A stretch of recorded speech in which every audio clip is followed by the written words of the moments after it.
Hello friends, स्वागत है आप सभी लोगों का हमारे चैनल को स्टडी में। मैं कौन बेस्ट इस वीडियो के माध्यम से दोस्तों आपके यहाँ पर कराऊंगा आर्मी जीएस के लिए महत्वपूर्ण क्वेश्चन को दोस्तों, अर्थात यहाँ पर आपको सामान्य विज्ञान के महत्वपूर्ण क्वेश्चन मिलेंगे। ये क्वेश्चन दोस्तों आपके बहुत ज़्यादा पूछे जाते हैं और ये आपके बार बार अब भी आपके एग्जाम में पूछे जाएंगे, तो आराम से आप इन क्वेश्चन को देखेंगे और इनके आधार पर जो भी आपको जानकारी मिलेंगी दोस्तों उनको भी आप लगातार नोट करते रहेंगे। तो आइए शुरू करते हैं, आराम से आप क्वेश्चन को देखें, कॉपी और पेन आप निकाल लेंगे। और यदि आपने हमारे चैनल को सब्सक्राइब ना किया हो दोस्तों तो प्लीज़ सब्सक्राइब कर लें ताकि हमारी वीडियोज़ आपको लगातार मिलते रहें। देखिए दोस्तों, पहला क्वेश्चन क्या देखता है आपको, पृथ्वी के गर्भ में दूसरी सर्वाधिक पाई जाने वाली वस्तु या फिर आप कहें धातु कौन सी वाली है। आपको दोस्तों यहाँ पर बताना है पृथ्वी के गर्भ में। यदि आप बात करें दोस्तों पृथ्वी के अंदर किस प्रकार का यहाँ पर स्ट्रक्चर होता है, देखिए इसके मुख्यतः दोस्तों 3 भाग बताए गए हैं। स्वेस ने बताए हैं दोस्तों, स्वेस वैज्ञानिक हैं, इन्होंने इसके मुख्यतः 3 भाग बताए हैं। जो अंदर वाला है दोस्तों इसको आप कहते हैं क्रोड, इसके बीच वाला जो होता है इसको आप बोलते हैं मेंटल, और ऊपर वाला जो होता है इसको आप बोलते हैं क्रस्ट, या फिर आप कहें दोस्तों हिंदी में कहें तो आप कहेंगे भूपर्पटी। भूपर्पटी आपकी होती है। तो ये 3 भाग होते हैं। यदि आप ऊपर वाले भाग में देखें दोस्तों, सर्वाधिक यहाँ पर होता है ऑक्सीजन की मात्रा, उसके बाद यहाँ पर होता है दोस्तों सिलिकॉन, एसआई, और फिर होता है आपका एल्यूमिनियम। तो यदि आप कहेंगे मेनली दोस्तों ऊपर वाली परत किससे बन के मिली होती है, तो ये दोस्तों आपका सियाल से मिलकर बनी होती है। सियाल कहने का मतलब है सिलिकॉन और एल्यूमिनियम। तो इस प्रकार से आप याद रखेंगे। यदि आप बीच वाली की बात करें दोस्तों तो बीच वाला आपका होता है सीमा। सीमा कहने का मतलब है यहाँ पर सिलिकॉन ऑक्साइड हो जाएगा, अर्थात इसको आप कहते हैं सिलिका, ये आपका सिलिका कहलाता है। और एक आपका होता है मैग्नीशियम। तो दोनों को मिला के दोस्तों बीच वाला बनता है मेंटल। ये आपका दोस्तों लिक्विड फॉर्म में होता है और ये आपका क्या होगा, सॉलिड फॉर्म में होगा। और ये दोस्तों आपका बहुत ज़्यादा मजबूत होता है, बहुत ज़्यादा आपका एक प्रकार से आप कहेंगे स्ट्रॉन्ग सॉलिड होता है। तो इसमें दोस्तों क्या होता है, मेनली इसमें होता है निफे। निफे कहने का मतलब है निकिल और आयरन। तो इनको आप याद रखेंगे। तो यहाँ पर आपको पूछा गया है जो क्रोड में सर्वाधिक दूसरी पाई जाने वाली, तो सर्वाधिक तो आपका निकल हो जाएगा, तो दूसरा क्या हो जाएगा दोस्तों, आयरन हो जाएगा, अर्थात लोहा हो जाएगा। तो यहाँ पर आप कह देंगे लोहा, ऑप्शन नंबर ए वाला। अगला क्वेश्चन देखिए दोस्तों, ब्लीचिंग पाउडर बनाने में बूझे चूने को किससे गुजारा जाता है। यदि आपको बनाना होगा ब्लीचिंग पाउडर, आप जानते हैं इसका इस्तेमाल किया जाता है पानी को शुद्ध करने में। ब्लीचिंग पाउडर दोस्तों इसका फॉर्मूला होता है CaOCl2। आप याद रखेंगे, बार बार पूछा जाता है। इसको यदि आपको बनाना होगा दोस्तों आप कैसे बनाते हैं, देखिए इसका फॉर्मेशन यदि आपको करना होगा तो आप करते हैं दोस्तों, पहले आप लेंगे बुझा हुआ चूना, CaOH का होल्टवाइस होता है, ये फॉर्मूला भी पूछा जाता है आपको, कैल्शियम हाइड्रोक्साइड। अब यहाँ पर देखिए इसको आप क्लोरीन के साथ में गुजारेंगे तो आपको क्या मिलता है दोस्तों, आपको यहाँ पर मिलता है CaOCl का होल्टवाइस, और प्लस में आपको मिलता है CaCl2, और प्लस मिलता है आपको वाटर। तो यहाँ पर देखिए दोस्तों ये क्या क्या है फॉर्मूला, ये ब्लीचिंग पाउडर का फॉर्मूला है। तो यहाँ पर आप कह देंगे आप क्लोरीन के साथ में दोस्तों बुझे हुए चूने को गुजारते हैं तो आपको ब्लीचिंग पाउडर मिलता है। और इसका इस्तेमाल दोस्तों कहाँ पे किया जाता है, यूज यदि आप बात करें तो प्योरिफिकेशन ऑफ वाटर, अर्थात दोस्तों पानी को शुद्ध करने में इसका प्रयोग होता है। तो क्वेश्चन भी आता है बार बार, बताइए क्लोरीनीकरण में किसका इस्तेमाल होता है, तो आप कह देंगे ब्लीचिंग पाउडर का। अगला क्वेश्चन देखिए दोस्तों, मानव शरीर में तांबा धातु बढ़ने पर कौन सी वाली बीमारी होती है। आपको बताना दोस्तों यदि मानव बॉडी में कॉपर की मात्रा बढ़ जाएगी तो कौन सी वाली डिजीज होगी, कौन सी वाली बीमारी होगी, एनीमिया होगी या विल्सन होगी या घेंघा या स्कर्वी। कॉपर देखिए दोस्तों मोस्टली यहाँ पर देखिए आवश्यक होता है हमारा स्टोमच के लिए दोस्तों, और हमारे लिवर के लिए और हमारे ब्रेन के लिए। अब यहाँ पर देखिए सर्वाधिक मात्रा यदि इसकी मात्रा ज़्यादा हो गई, अर्थात इसकी मात्रा हाई होगी दोस्तों, तो वहाँ पर बीमारी होती है विल्सन। क्या कहेंगे आप, विल्सन नामक बीमारी होती है। तो ऑप्शन नंबर आपका बी वाला सही हो जाएगा। वैसे यदि आप बात करें दोस्तों एनीमिया की, ये बार बार आपको पूछा जाता है। एनीमिया जो है दोस्तों या फिर आप इसको कहते हैं अल्प रक्तता। इसमें क्या होता है दोस्तों, खून की कमी हो जाती है। यदि बॉडी में खून की कमी हो जाएगी या फिर आपके आयरन की कमी हो जाएगी दोस्तों, खासतौर पर आयरन की, तो इससे क्या होगा, इससे दोस्तों एनीमिया होता है। और यदि आप बात करें घेंघा की, घेंघा क्या होता है, घेंघा दोस्तों आयोडीन की कमी के कारण होने वाला रोग होता है जो कि गले पर होता है। तो यहाँ पर आप ध्यान देंगे घेंघा। और वैसे ही दोस्तों आपको दिया स्कर्वी। स्कर्वी कहने का मतलब है जो कि विटामिन सी की दोस्तों डेफिशिएंसी से, अर्थात उसकी विटामिन सी की कमी के कारण होता है। तो इनको भी आप याद रखेंगे। और देखिए विटामिन के आधार पर जो कमियां होती हैं उनके आधार पर आपको पूछा जाता है। विटामिन ए से दोस्तों यदि आप बात करें कमी से क्या होता है, इससे आपका होता है दोस्तों रतौंधी, जो कि आपका आंखों में होता है। वैसे यदि आप बी की बात करें तो बी से होता है दोस्तों बेरी बेरी। यदि आप विटामिन सी की बात करें वो तो आपको बता ही दिया, स्कर्वी होता है। और यदि आप बात करें विटामिन डी की तो इससे होता है दोस्तों रिकेट्स। तो ये बार बार पूछे जाते हैं, इनको आप याद रखेंगे। अगला क्वेश्चन देखिए दोस्तों, प्रकाश संश्लेषण में प्रकाश ऊर्जा का स्थानांतरण होता है। यदि आप बात करें दोस्तों प्रकाश संश्लेषण की, अर्थात जो आपका फोटोसिंथेसिस होती है, इसमें क्या होता है दोस्तों, ये भोजन बनाने की प्रक्रिया है जो कि पादपों के द्वारा अर्थात जो प्लांट के द्वारा भोजन बनाने की प्रक्रिया होती है। इसमें दोस्तों यहाँ पर देखिए क्या होता है, जो प्लांट होता है वो सनलाइट में दोस्तों और CO2 की उपस्थिति में, कार्बन डाइऑक्साइड के साथ में उपस्थिति में क्या करता है, बीच में क्लोरोफिल होगा, या आपका प्लांट है तो क्लोरोफिल होगा। इसमें दोस्तों आपको क्या मिलता है, स्टार्च मिलता है, अर्थात एक प्रकार से आप कहते हैं ऊर्जा आपको मिलती है, और प्लस दोस्तों O2 मुक्त होती है, अर्थात ऑक्सीजन मुक्त होती है। ये क्वेश्चन भी पूछा जाता है, बताइए कौन सी वाली गैस छोड़ी जाती है पादपों के द्वारा, तो दोस्तों आपकी हो जाएगी ऑक्सीजन, और कौन सी वाली ली जाती है वो आपकी हो जाएगी CO2 अर्थात कार्बन डाइऑक्साइड।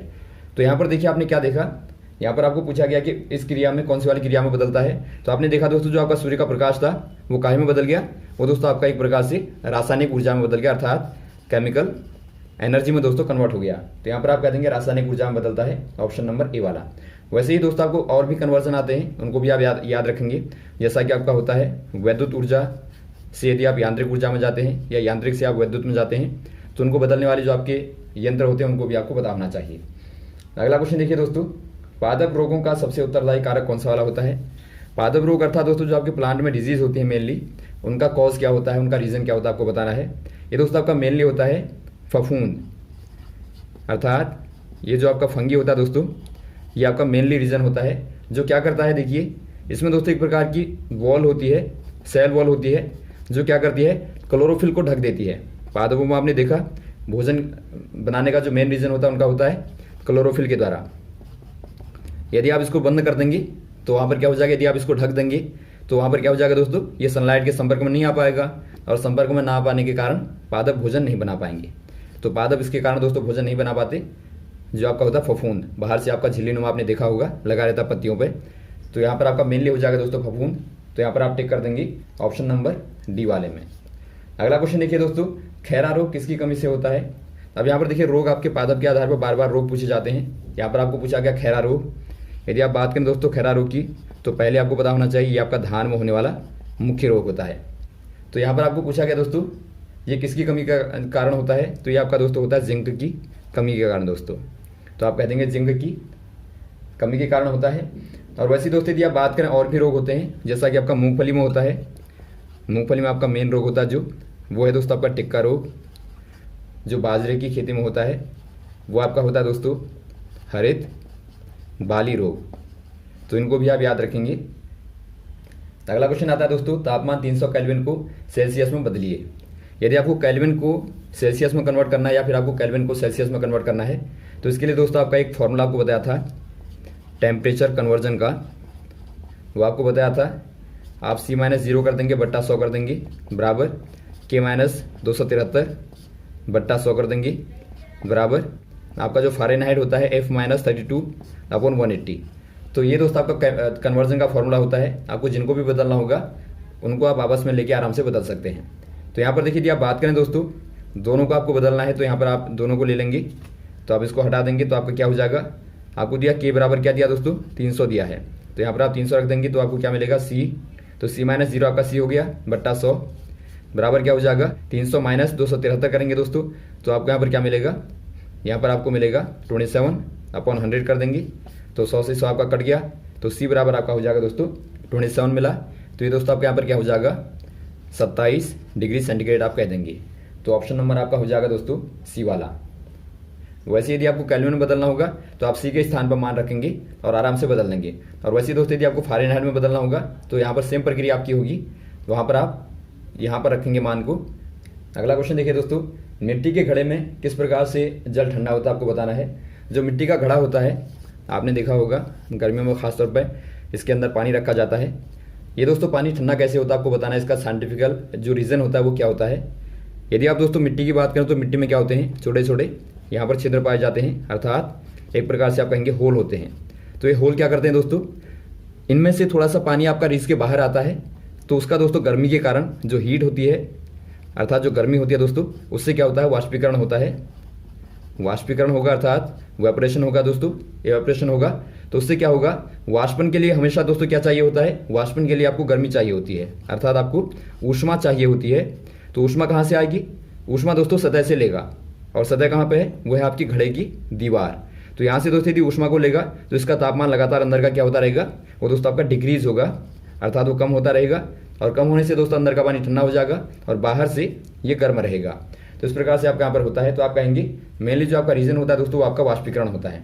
यही क्वेश्चन यदि आपको पूछा जाए दोस्तों कि बताइए नहाने के बाद में जो छोटी बूंदें रहती हैं उनके द्वारा ठंड क्यों होती है, तो वहाँ पर भी आप वही कहेंगे कि जो बूंदें होती हैं उनके वाष्पीकरण के लिए ऊष्मा चाहिए होती है जो कि हमारे बॉडी से मिलती है, और तभी दोस्तों हमें नहाने के बाद में शीतलता महसूस होती है। अगला क्वेश्चन यहाँ पर देखिए, पेट्रोल से लगी हुई आग को बुझाने में किस प्रकार के अग्निशामक यंत्र का प्रयोग किया जाता है।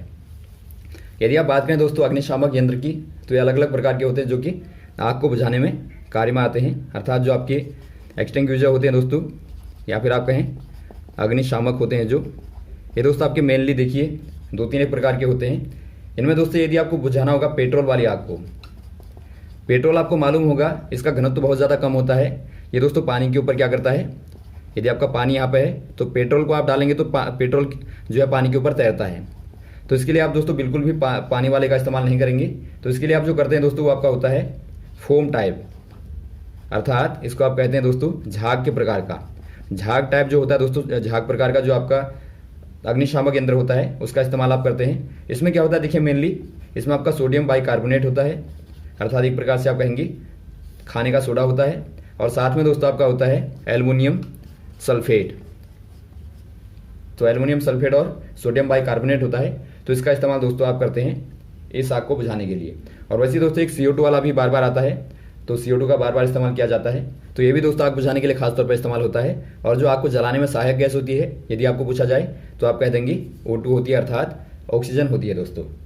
अगला क्वेश्चन यहाँ पर देखिए, आपको पूछा गया है मधुमेह अर्थात जो आपका डायबिटीज़ होता है होने का कारण क्या होता है। इंसुलिन की अधिकता होगी, या पित्त रस की कमी होगी, या इंसुलिन की कमी होगी, या उपरोक्त सभी। यदि आप बात करें दोस्तों मधुमेह की, अर्थात डायबिटीज़ जो होता है मधुमेह, तो यहाँ पर देखिए दोस्तों इसका मेन रीज़न क्या होता है। यदि आप अंदर हमारे यहाँ पर बॉडी पर देखें, एक आपका होता है अग्न्याशय। अग्न्याशय आप जानते हैं, इसको आप पैनक्रियाज बोलते हैं। तो ये दोस्तों कहाँ पर होता है, ये बिल्कुल आमाशय के नीचे होता है, जो कि क्या है दोस्तों ग्लैंड है, अर्थात एक प्रकार से ग्रंथि का कार्य करती है, ग्रंथि होती है। ये दोस्तों क्या करती है, रक्त के शुगर को क्या करती है, रेगुलेट करती है, अर्थात उसको दोस्तों एक प्रकार से नियंत्रित करती है। तो यहाँ पर देखिए दोस्तों, यहाँ से क्या होता है, यहाँ से दोस्तों इंसुलिन नामक हार्मोन का सिक्रेशन होता है, अर्थात उसका स्रावण होता है, दोस्तों। तो यहाँ पर देखिए यदि आपका सिक्रेशन कम होगा दोस्तों इंसुलिन का, उसका दोस्तों बैलेंस क्या होता है, बिगड़ जाता है, अर्थात उसका जो रेगुलेशन होता है वो बिगड़ जाता है। तो इसीलिए दोस्तों आप कहेंगे मधुमेह हो जाता है। तो यहाँ पर आपका मेनली रीजन क्या है दोस्तों, इंसुलिन हार्मोन का डेफिशिएंसी, अर्थात उसकी कमी के कारण दोस्तों ये होता है। तो आप कह देंगे इंसुलिन हार्मोन की दोस्तों कमी के कारण। तो ऑप्शन नंबर आपका सी वाला सही हो जाएगा। अगला क्वेश्चन देखिए दोस्तों, निम्न में से विषाणु से कौन सा वाला रोग होता है, नहीं होता है। यहाँ पर आप क्वेश्चन को आराम से पढ़ेंगे। देखिए आपको पूछा गया नहीं होता है, तो वायरस से दोस्तों विषाणु अर्थात वायरस से कौन सा वाला रोग नहीं होता आपको पूछा गया है। पहला आपको दिया तपेदित कहने का मतलब है दोस्तों ट्यूबरक्लोसिस जो आपका होता है, अर्थात इसको आप टीबी भी बोलते हैं शॉर्ट में। तो ये किससे होता है दोस्तों, ये आपका होता है माइको बैक्टीरियल ट्यूबरक्लोसिस। तो ये आपका यहाँ पर जीवाणु का नाम है। ये क्या होता है, एक प्रकार से जीवाणु से होने वाला रोग होता है, अर्थात एक प्रकार से आप कहेंगे बैक्टीरिया से होने वाला रोग होता है। दूसरा आपको दिया जुकाम दोस्तों होता है वायरस से, तो ये आपका वायरस से हो गया। तीसरा आपको दिया चेचक दोस्तों एक प्रकार से वायरस से होता है, अर्थात विषाणु से होता है। और यदि आपका विषाणु का नाम पूछा जाए दोस्तों तो आपको याद होना चाहिए, ये आपका होता है हर्पेस जोस्टर, इसका नाम होता है। चौथा आपको दिया डेंगू। यदि आप बात करें डेंगू की, तो डेंगू भी दोस्तों एक प्रकार से क्या होता है, वायरस से होता है, अर्थात विषाणु से होता है। यदि आप इसके विषाणु का नाम देखेंगे दोस्तों, तो ये आपका यहाँ पर होता है फ्लावी वायरस, अर्थात फ्लावी विषाणु दोस्तों इसका नाम होता है। और यदि आपको पूछा जाए दोस्तों मलेरिया, तो मलेरिया जो आपका होता है वो आपका होता है दोस्तों प्रोटोजोआ के कारण। तो जो आपका डेंगू होता है दोस्तों वो आपका मादा एडिस से होता है, और मलेरिया जो होता है वो मादा एनाफिलिस से होता है। तो इन दोनों में आप अंदर याद रखेंगे। तो यहाँ पर जो आपको पूछा गया दोस्तों वो आपका हो जाएगा जीवाणु से होने वाला रोग जो आपका होता है तपेदित, ये दोस्तों जीवाणु से होता है, न कि विषाणु से। तो ऑप्शन नंबर आप पहले वाले में टिक करेंगे। अगला क्वेश्चन देखता है दोस्तों आपको, मेडुला ऑब्लिगेटा निम्न में से किसका एक अंग होता है। यदि आप बात करें दोस्तों मेडुला ऑब्लिगेटा की, ऑब्लिगाटा की। ये दोस्तों एक प्रकार से क्या होता है, मेडुला जो होता है, आप शॉर्ट में इसको मेडुला ही बोल देते हैं। ये दोस्तों हमारे दिमाग का मध्य भाग होता है। यदि आप बात करें दिमाग को, इस देखें आप यहाँ पर, तो इस प्रकार से आपका बना रहता है। जो पीछे को पूंछ होती है दोस्तों, जो कि स्पाइन से अर्थात जो रीढ़ की हड्डी से लगी रहती है, जुड़ी रहती है, यहाँ पर जो आपका ये वाला भाग होता है, ये कहलाता है दोस्तों मेडुला ऑब्लिगाटा। तो यहाँ पर आपको ध्यान देना, इसको आप मध्य मस्तिष्क भी बोलते हैं, अर्थात आप इसको मिडल ब्रेन भी दोस्तों आप बोलते हैं। और जो आपका आगे वाला होता है, ये आपका दोस्तों क्या होता है, अग्र मस्तिष्क होता है, अग्र मस्तिष्क होता है, अर्थात इसको आप क्या बोलते हैं दोस्तों, सेरिब्रम भी आप बोलते हैं। आप याद रखेंगे, सेरिब्रम बार बार पूछा जाता है। ये वाला ये आपका दोस्तों सर्वाधिक बड़ा भाग होता है दिमाग का, सेरिब्रम। यहीं पर आपकी सारी मेमोरी और सारी इमेजिनेशन होती है। और पीछे वाला होता है दोस्तों आपका अनुमस्तिष्क, अनुमस्तिष्क कहें या फिर आप इसको पश्चिम मस्तिष्क कहें कहते हैं। तो ये आप अलग अलग भागों को याद रखेंगे। तो आप कह देंगे दोस्तों क्या है, एक प्रकार से मस्तिष्क का दोस्तों अंग होता है। अगला क्वेश्चन यहाँ पर देखिए, पानी में डुबोई गई छड़ किसके कारण मुड़ी हुई प्रतीत होती है। यदि आप देखें दोस्तों, कोई छड़ को यदि आप पानी में डुबोएं, यहाँ पर आपने बर्तन में पानी लिया और आप बाहर से एक छड़ को डुबोएं, तो यहाँ पर दोस्तों अंदर जाने के बाद में ये आपको टेढ़ी दिखाई देने लगती है। ऐसा क्यों होता है? ऐसा इसलिए होता है दोस्तों क्योंकि प्रकाश का क्या होता है, अपवर्तन होता है। अपवर्तन कहने का मतलब है रिफ्रैक्शन होता है। आप याद रखेंगे, परावर्तन अलग है, अपवर्तन अलग है। अपवर्तन में क्या होता है दोस्तों, दो माध्यम होते हैं। तो पहला माध्यम आपका वायु मान लीजिए आप बाहर है, दूसरा माध्यम क्या है, पानी है। तो जब प्रकाश दोस्तों वायु से पानी में आएगा तो क्या होगा, अब यहाँ पर देखिए यदि प्रकाश विरल माध्यम से सघन माध्यम में आता है, मान लीजिए यहाँ से आएगा तो सघन माध्यम में जाएगा दोस्तों, क्या होगा, अभिलंब से थोड़ा सा दूर हटेगा तो आपको क्या दिखाई देगा दोस्तों, ये टेढ़ा दिखाई देगा। तो यहाँ पर आप कह देंगे प्रकाश का अपवर्तन